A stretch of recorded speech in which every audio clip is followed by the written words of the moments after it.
Have a very sweet morning to all of you. I hope you are well and safe at your home. प्यारे बच्चों, आप घर पे ठीक ठाक होंगे, ये उम्मीद करता हूँ। ये भी उम्मीद करता हूँ कि रोज का काम रोज कर रहे होंगे।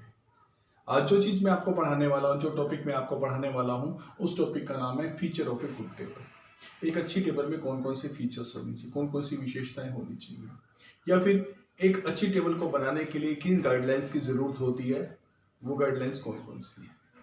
प्यारे बच्चों, गाइडलाइंस बहुत सारी हैं। आपकी बुक अगर आप पढ़ेंगे तो 15 से ज़्यादा गाइडलाइंस आपको मिल जाएंगी, पर कुछ स्पेसिफिक गाइडलाइंस है जो मैं आपके साथ शेयर करना चाहता हूँ इस वीडियो में, वो मैं बता रहा हूँ।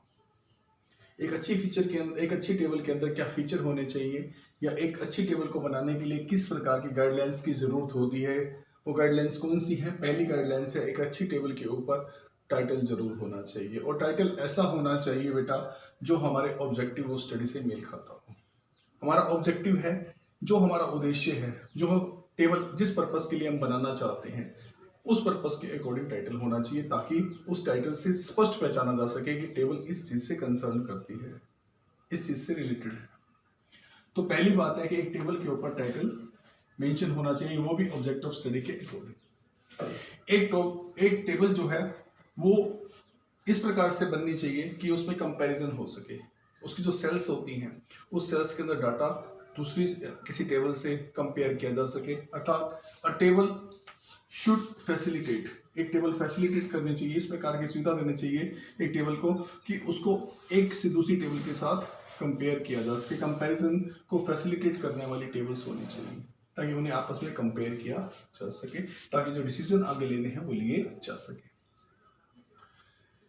कुछ ऐसी चीजें होती हैं बेटा जिन पर इम्फेसिस करने की, जो जोर देने की जरूरत होती है, जैसे किसी एक रॉ के कॉलम को स्ट्रेस देने की जरूरत है, तो इस तरह से कुछ स्पेशल इम्फेसिस देने वाली चीजें होती हैं, उन पर स्पेशल इम्फेसिस देने वाली टेबल होनी चाहिए। टेबल के अंदर रो के हेड या कॉलम के हेड को इस प्रकार से बनाया जाना चाहिए, इस प्रकार से रखे जाने चाहिए, ताकि ये उस पूरी की पूरी रो का हेड ऐसा होना चाहिए कि स्पष्टीकरण साफ बता दे कि इस रो के अंदर ये डाटा अवेलेबल है, उस पर इम्फेसिस करता हुआ हो। कॉलम के अंदर जो डाटा अवेलेबल हो वो पूरे कॉलम को रिप्रेजेंट करने वाला ऐसा हेड होना चाहिए, ताकि मतलब जरूरी नहीं कि कॉलम और रो वाले हों, जहां भी इम्फेसिस करने की जरूरत है, जहां भी जोर देने की जरूरत है, उन्हें ऐसे टाइटल से बनाना चाहिए, उनका टाइटल ऐसा होना चाहिए, उनका हेडिंग ऐसा होना चाहिए कि वो अपने आप में पूरा स्पष्टीकरण करता हो। आगे है कि एक टेबल जो है वो आइडियल साइज की होनी चाहिए। एक टेबल ना तो बहुत बड़ी होनी चाहिए, तो इसमें बहुत सारे कॉलम्स हैं, बहुत सारी रो हैं। एक टेबल का साइज आइडियल होना चाहिए, देखने वाला रीडर, पढ़ने वाला रीडर उसको आसानी से समझ सके, उसका प्रॉपर साइज होना चाहिए, उसकी फिक्स बॉडी होनी चाहिए, इतनी रो इतनी कॉलम्स। अगर उसका साइज बड़ा होता है तो हमें ये भी स्पष्टीकरण देना होगा कि उसकी राइट हैंड साइड पर जाकर, फिर अगर रो बहुत लंबी है तो रो की राइट हैंड साइड पर जाकर क्या होना चाहिए, स्टब्स लिखा जाना चाहिए। इधर भी लेफ्ट हैंड साइड पे भी और राइट हैंड साइड पे भी जाके स्टब्स की व्याख्या होनी चाहिए, ताकि लंबी रो को पढ़ा जा सके, अंडरस्टैंड किया जा सके। यही वाली बात है कि एक टेबल का साइज जो है वो आइडियल ही होना चाहिए। ज्यादा बड़ी टेबल भी रीडर को जो है वो परेशान करती है, उसका इंटरेस्ट कम करती है। अगर रो बहुत लंबी है, ये मैं आपको बता चुका हूं ऑलरेडी, अगर रो बहुत लंबी है तो रो को राइट हैंड साइड में भी जाके एक्सप्रेस करना चाहिए। रो किस तरह से होती है बेटा, अगर रो का जो हम हेडिंग लिखते हैं वो स्टब्स इधर लिखते हैं। अगर रो बहुत लंबी हो गई है, बहुत लंबी हो गई है, तो इधर जाके राइट हैंड साइड में भी उसका जो है यही स्टब्स यहाँ होना चाहिए, ताकि इसको बीच में जितनी भी आइटम्स हैं इन सबको, इन सेल्स को जो है रिकॉग्नाइज किया जा सके, इधर से भी और इधर से भी, क्या वही चीज हम पढ़ रहे हैं, जो है जाके वही खत्म होती है। लो लंबी हो तो स्टब्स राइट हैंड साइड में भी दिया जाना जरूरी है। एब्रीविएशन का यूज कम से कम होना चाहिए। एब्रीविएशंस क्या होती हैं, जैसे कि हम कहते हैं, ठीक है, अगर हम मेंबर ऑफ पार्लियामेंट लिखें तो M.P. गवर्नमेंट लिखते हैं GOVT। हम कोशिश करें कि हम पूरे वर्ड्स लिखें और इस तरह की एब्रीविएशंस का टेबल में यूज ना करें, क्योंकि उनके डिफरेंट मीनिंग हो सकते हैं और उससे रीडर को हो सकता है कि क्लैरिटी ना हो, उसकी अंडरस्टैंडिंग कम हो जाए, उसकी क्लैरिटी ना हो, तो इसीलिए हमें एब्रीविएशन का यूज नहीं करना होता है।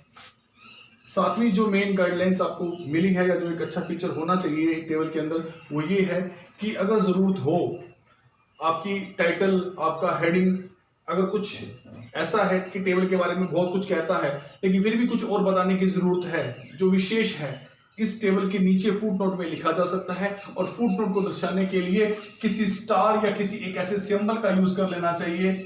जी हाँ, फुट नोट कहाँ बनता है? किसी एक टेबल के नीचे बनता है फुट नोट। और फुट नोट के बीच में अगर आप कोई इंफॉर्मेशन देना चाहते हैं तो प्लीज नोट वर्ड लिखकर या फिर किसी एक स्पेसिफिक सिंबल से उस इंफॉर्मेशन को दें, ताकि रीडर जो है उसे आसानी से पढ़कर समझकर उस पर कंसंट्रेट कर सके, और उसका मीनिंग, उसका आपका कम्युनिकेशन तब पूरा हुआ माना जाएगा, जो वो रीडर समझ जाएगा। इसीलिए फुट नोट जो टेबल के नीचे दिया जाता है, अगर कोई इंफॉर्मेशन टाइटल में या हेडिंग में रह गई है तो उसे फुट नोट में दर्शाया जा सकता है।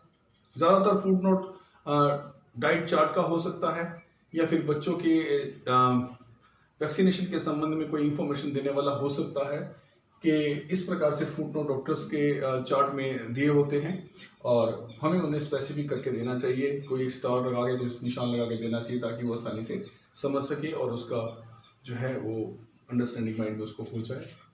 और जो अगली गाइडलाइंस है वो ये है कि एक टेबल सिंपल होनी चाहिए ताकि रीडर अंडरस्टैंड कर सके, इकोनॉमिकल होनी चाहिए, उसे बनाने में बहुत एक्सपेंसिव ना हो, वो इकोनॉमिकल हो ताकि बनाने वाला आसानी से बना ले, समझने वाला आसानी से समझ ले, और अट्रैक्टिव होनी चाहिए। टेबल जितनी अट्रैक्टिव होगी उतना ही रीडर जो है उसमें इंटरेस्ट दिखाएगा, रीडर बहुत जल्दी उसको समझ पाएगा। दूसरी एक और गाइडलाइन मैं आपको देता हूं कि अगर आप टेबल बनाने जा रहे हैं और उसके कॉलम्स के अंदर या रो के अंदर आप किसी प्रकार से कुछ मटेरियल को दिखा रहे हैं, और वो मटेरियल दिखा रहे हैं या यूनिट्स ऑफ लैंड दिखा रहे हैं, तो उसमें हो सकता है कि आप हजारों एकड़ जमीन को दिखाना चाहते हैं, तो उसमें शॉर्ट फॉर्म के अंदर जो है आप उसको सिंबल के रूप में दिखा सकते हैं। जैसे आप यूज कर सकते हैं शॉर्ट फॉर्म में 000 3 बार 0 लिख के कहते हैं 1000 हेक्टर ऑफ लैंड।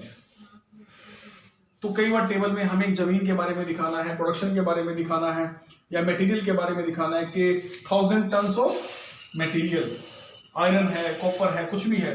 अगर हम टेबल शो कर रहे हैं और टेबल के अंदर हमें जमीन की है हजारों एकड़ जमीन को दिखाना है, तो उसमें लिख सकते हैं 27, और 27,000 एकड़ दिखाने हैं तो ऊपर लिखा हुआ है थाउजेंड्स ऑफ हेक्टर। तो इस तरह से जो हम यूनिट्स का इस्तेमाल भी कर सकते हैं टेबल के अंदर, और रीडर को स्पेसिफिक इंस्ट्रक्शंस दे सकते हैं कि वो इन्हें पढ़कर समझ सकता है।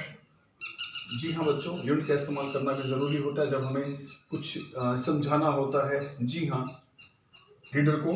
और 10th जो मैं आपको बता रहा हूँ कि एक टेबल का अगर आवश्यक हो तो टाइटल के साथ साथ हेडिंग दिया भी जाना चाहिए, और हेडिंग ऐसा होना चाहिए कि वो टाइटल को और ज़्यादा सार्थक करे और रीडर की समझ को बढ़ा दे।